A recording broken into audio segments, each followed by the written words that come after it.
안녕하십니까. 독거투자지 제레미년입니다. 오늘은 인플레이션에 대한 얘기를 한 번 더 하도록 하겠습니다. 워낙 요즘 이슈가 되다 보니까 좀 상세하게 말씀드려야 될 것 같아요. 저번에는 제가 여행하면서 운전하면서 이야기를 하다 보니까 좀 정확하게 지적을 못한 부분이 있는데 이번엔 좀 더 심도 있게 이야기를 좀 드리겠습니다. 제가 한 달간 터키, 그리스 여행을 다녀오고 아직까지 시차 적응을 하고 있습니다. 아침마다 정말 너무 피곤한데요. 그 사이 11월이 되면서 내년 시장 전망에 대한 리포트들, 증권사 리포트들이 조금씩 나오고 있다고 들었습니다. 제가 증권사 현업에서 14년 동안 있으면서 주니어 시절에는 거의 책 두께나 되는 주요 증권사 전망들을 다 프린트해서 줄 쳐가면서 열심히 읽었던 기억이 납니다. 몇 년 동안 그렇게 열심히 했고 그 고객들에게 당사, 그러니까 저희 회사나 타사 리포트를 기반으로 종목 추천도 했었습니다. 그분들의 거기 나온 이제 수치나 그래프들까지 다 프린트를 해서 고객들한테 제시도 하고, 이거는 뭐 어디 증권사 자료인데 참고하시면 좋을 것 같아서 드립니다라고 하면 이제 손님들이 열심히 리서치 한다고 다르게들 이렇게 보시곤 했습니다. 그게 제 20대 후반이었고요. 근데 몇 년 해보니까 점점 그렇게 안 하게 됐습니다. 왜냐면 그 리서치 자료들이 나온 내년에 코스피 전망 밴드 뭐 1000에서 1400 이런 것들도 신경 안 쓰게 됐고, 그 자료들이 잘 안 맞더라고요. 물론 그분들이 정말 밤새워서 열심히 만든 자료들인데 실전에선 잘 맞지 않는 거였습니다. 또 그걸 바탕으로 제가 고객들에게 추천도 했는데 잘 맞지 않으면 이게 좀 뼈를 때리는 거죠. 주말도 발 못 뻗고 자고 그렇습니다. 특히 시장 전망이 장밋빛 전망일 때는 야 이거 내년에 망하는 거 아니야? 라고 시장 경험이 많은 이제 차부장급들이 이야기를 하시고도 했었죠. 꼭 그 코스피 2000 간다 이렇게 웅장하게 얘기를 하면 다음에는 꼭 큰 변동성 장세가 오곤 했습니다. 이런 박스피 시절에 제가 대부분의 증권사 세일즈 경험을 했었고요. 그리고는 한국 시장을 떠나서 모든 개인 자산을 미국, 홍콩, 중국 시장으로 옮긴 것이 바로 2017년 1월이었습니다. 개인적으로 주식 투자라는 것이 시작한 것이 2003년이었으니까 딱 15년 만이었습니다. 그리고는 본사로 이동해서 글로벌 업무를 시작했죠. 미국에서는 새로운 기업들이 반짝거리면서 태동을 하고 있었고, 저 개인적으로는 테슬라 모델 3 역시 그쯤에 $1000를 주고 예약을 하기도 했었습니다. 중국의 상해, 항저우, 심천의 빅테크 본사들, 뭐 바이라든가 알리바바라든가 이런 텐센트 이런 기업들을 방문하면서 정말 많이 앞선 중국의 IT 상황에 큰 충격을 받기도 했었습니다. 지금도 그때 결정은 참 잘했다고 생각하고 있습니다.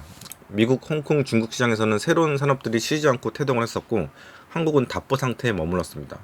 최근 2년간 코스피의 카카오, 네이버라든가 아니면 2차전지 등의 큰 물결이 뒤늦게 일어나긴 했지만 여전히 매력도는 이 앞선 두 나라에 있다고 생각합니다. 시장의 나이로 본다면 아직도 미국은 청년 같고 중국은 아이 같은데 한국은 중년의 얼굴을 하는 것 같습니다. 그나마 좀 더 젊어지려고 그 체제 개선을 하는 모습을 보이곤 있지만 나이는 못 속인다라는 생각이 들고요. 매력도의 차이가 있죠. 본론 들어가면 그 금리 인상과 빅테크가 요즘 화두입니다. 테이퍼링이나 금리 인상, 그 타이트닝이죠. 이걸 하게 되면 빅테크 주식들이 힘들어진다는 이야기를 많이 합니다. 근데 과거에는 그랬는데 근래 몇 년 동안은 그런 변동성이 일시적으로는 있었지만 돌아보면 그런 시기에 오히려 주식을 더 샀으면 지금 거대한 부를 이루지 않았나 생각이 듭니다. 저도 그럴 때마다 팔았다가 다시 샀던 그런 아픈 기억들이 있습니다. 이제 사람들은 금리 인상을 내년에 2차례 정도 하게 된다고 하면서 또 같은 프레임을 갖다 댑니다. 빅테크 어렵다. 그래서 대비하라고 하는데 뭐 어떻게 대비를 해야 될까요? 우리는 올해 봄부터 금리 인상 이슈가 빅테크를 초토화시킨다는 이슈 때문에 매일 미국 국채 10년물 금리를 쳐다보곤 했습니다. 하지만 점점 금리 인상이 가까워지고 있죠. 하지만 빅테크 주식들은 사상 최고가 근방에서 놀고 있는 모습을 보고 있습니다. 테슬라 같은 애들 정말 너무 많이 올라왔죠. 빅테크 기업들은 돈을 많이 빌렸고 부채 비율이 높기 때문에 금리가 오르면 이익이 줄어든다. 왜냐하면 이자가 늘어나기 때문에 줘야 될 이자가. 이게 20년도 더 된 논리를 얘기하는데 지금 현금을 가장 많이 쌓아두고 있는 기업들이 빵인데 말입니다. 빅테크의 하나인 테슬라 역시 현금이 넘쳐나고 있죠. 그리고 신고가를 치고 건강한 기간 조정에 들어갔습니다. 금리 인상은 분명 기업들에게는 부담입니다. 제로금리의 좋은 시절 다 지났죠. 제로금리 때는 막 제로금리로 돈을 빌려서 자사주 매입도 하고 막 이런 식으로 했었죠. 채권도 발행하고. 그러나 겨울이 온다고 모든 식물들이 다 죽어버릴까요? 아닙니다. 다 적응합니다. 그리고 지금까지 적응해온 모습이 현재 빅테크의 시총입니다. 하나둘 나이테가 생기면서 겨울 이겨내고 성장을 한 것이죠. 먼저 우리가 투자를 할 때 가장 많이 고려해야 하는 대상은 결국 주식 아니면 채권입니다. 원자재도 있지만 10%가 넘지 않을 겁니다. 비중 중에서. 그 이상을 투자하는 사람은 투자자가 아니라 투기꾼이라고 제외를 해둡시다. 7, 8년 전쯤부터 미국의 주식시장은 채권시장보다 커졌습니다. 채권시장이 더할 나위 없는 역사상 가장 큰 호황을 누렸는데도 말입니다. 더 위로 올라갈 수 없을 정도로 말입니다.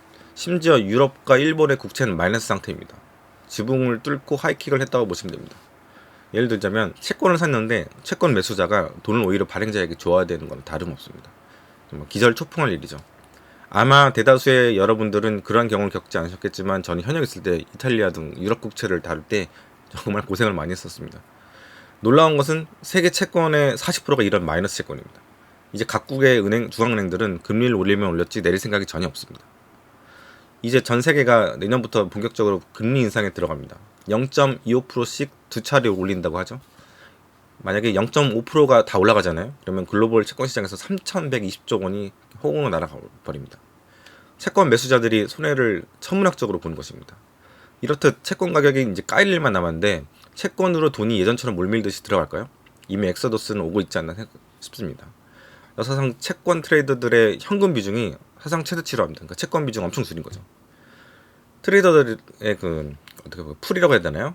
그 상태도 별로 재작년부터는 많이 꺾여져 있는 상태입니다. 물론 금리 인상에 대한 리스크를 선물 옵션으로 해지를 하겠지만 너무 먹을 것이 없어졌죠.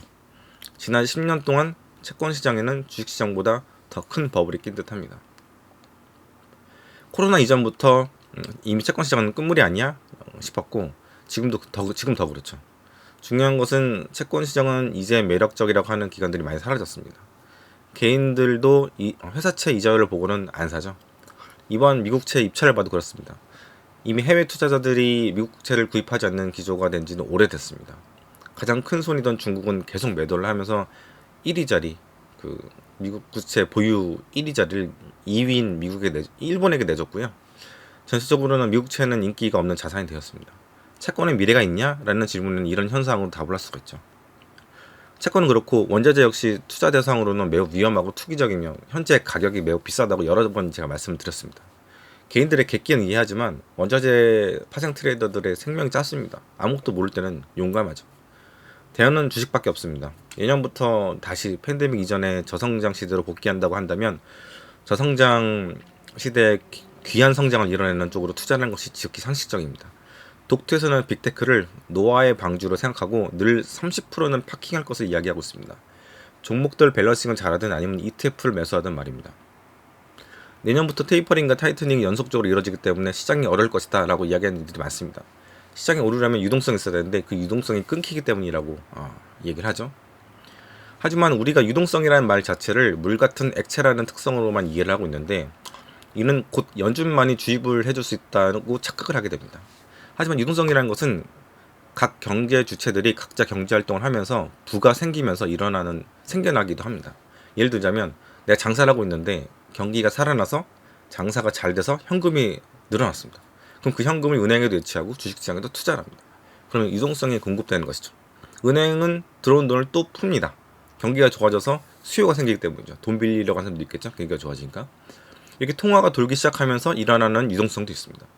크레딧, 즉 레버리지, 대출을 일으키면 거래가 일어나고 거래 더 많이 일어나겠죠. 이게 또 더 큰 승수 효과를 일으켜서 유동성을 만들어내게 됩니다.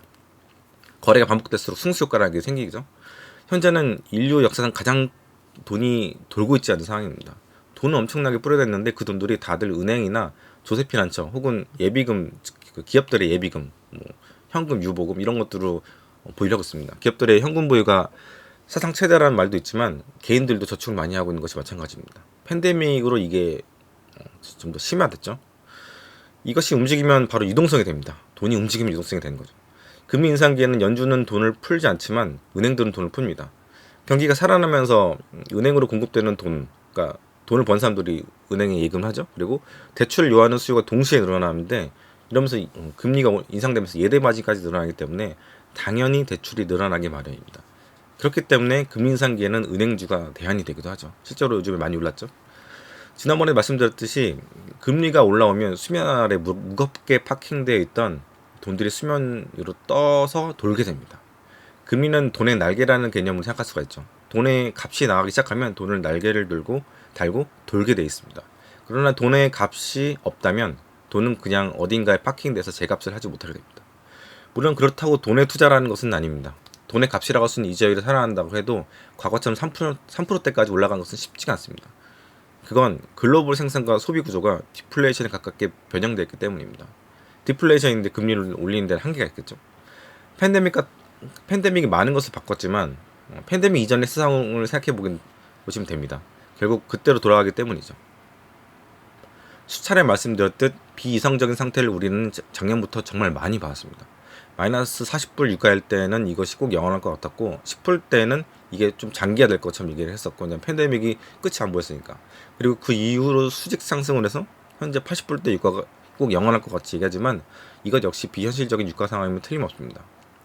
왜냐하면 팬데믹 이전 유가는 50불 때 가까웠기 때문이죠. 정상적일 때요.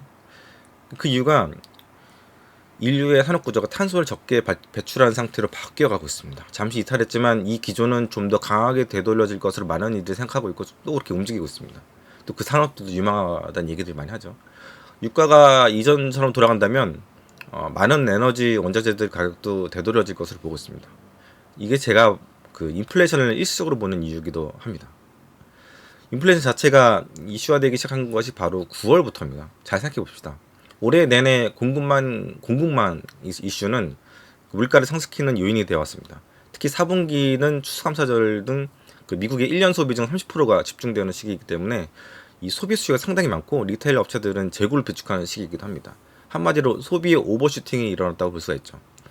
그런 계절적인 요인들이 팬데믹으로 인해 발생한 약한 공급망상을 건드렸기 때문에 가격들이 튀는 거라고 볼 수가 있습니다. 그렇다면 이러한 상황이 반년 내내 이뤄져서 앞으로 더 이뤄져서 내년 3월에도 CPI가 6%대를 기록할까요? 아니면 테이퍼링이 끝난 6월에도 그럴까요? 내년 6월이죠. 그렇지 않을 것이라고 저는 보는 것입니다. 그 일시적이라는 말 자체를 한두 달이라고 보면은 이 현상은 일시적이지 않을 것입니다. 왜냐하면 지금 9월, 10월, 11월이잖아요. 근데 이 끝이 있을 것이다. 결국 지날 것이라고 본다면 이게 일시적이라고 볼 수가 있을 것입니다. 저는 이거는 봄쯤 되기 전에 다 정리가 될 것으로 보고 있습니다. 이런 상황이 주식을 보유하고 있는 투자자들에게는 어떠한 상황 판단을 하게 만들까요? 다 주식 매도치고 현금 만들어 놓고 시장의 붕괴를 기다려볼까요? 전혀 그렇지 않다고 생각합니다. 우리는 어떤 매크로 현상을 볼 때 이것의 경중에 대해서 좀 고민을 좀 해봐야 됩니다. 무턱대고 뭐가 온다 그럼 팔아야지 이게 아니라는 거죠. 이런 시장의 우려를 비웃듯이 지난 3분기 기업들 실적도 어닝 서프라이즈 행렬이 이어졌습니다. 기업들은 계속 돈을 잘 벌며 제갈길을 가고 있는 것이죠. 제가 볼 때 시장의 참여자들은 매크로에 베팅하고 있는 것인지 기업에 베팅하고 있는 것인지 헷갈려 한다는 생각을 가질 때가 한두 번이 아닙니다. 매크로가 주식시장을 때리는 경우가 흔히 있는데 이 조금 튄 인플레이션이 갖고 있던 주식들을 이 조금 튄 인플레이션이 갖고 있던 주식들을 다 팔 정도가 되어야 할까요? 저는 10월부터 현금 비중을 단 1%도 늘리지 않았습니다. 거의 100% 가깝게 주식 갖고 있습니다. 편하게 해외여행을 한 달간 다녔고 며칠 동안은 바빠서 장고도 보지 않았습니다. 이번 4분기 기업 실적도 어닝 서프라이즈 행렬이 이어질 것이 뻔합니다. 가격을 올릴 정도로 물가가 올랐다면 그 수혜를 기업들이 받겠으니 말입니다. 다시 말해서 기업들이 가격 전가를 소비자들에게 해온 것이죠. 이것은 그 소비자들에게는 참 안타까운 현상이긴 합니다. 제 지인들이 미국에 여러 주에 흩어져 살고 있는데 다들 물가가 올라서 힘들다고 아우성입니다. 소비자들은 힘든데 기업들은 물가를 다 올렸죠. 유가부터 시작해서 아이폰 13이며 모델 3며 전반적으로 다 올랐습니다. 식당들도 마찬가지입니다. 팬데믹 이후로 식당들이 많이 문을 닫았습니다. 남아있는 식당들이 많지가 않죠. 그 수혜들을 살아남은 이들이 받고 있는데 그 숫자가 적습니다. 미국은 자영업자 비중이 전체 직업의 10% 정도입니다. 직장인이 많다는 이야기고 회사가 많다는 이야기죠.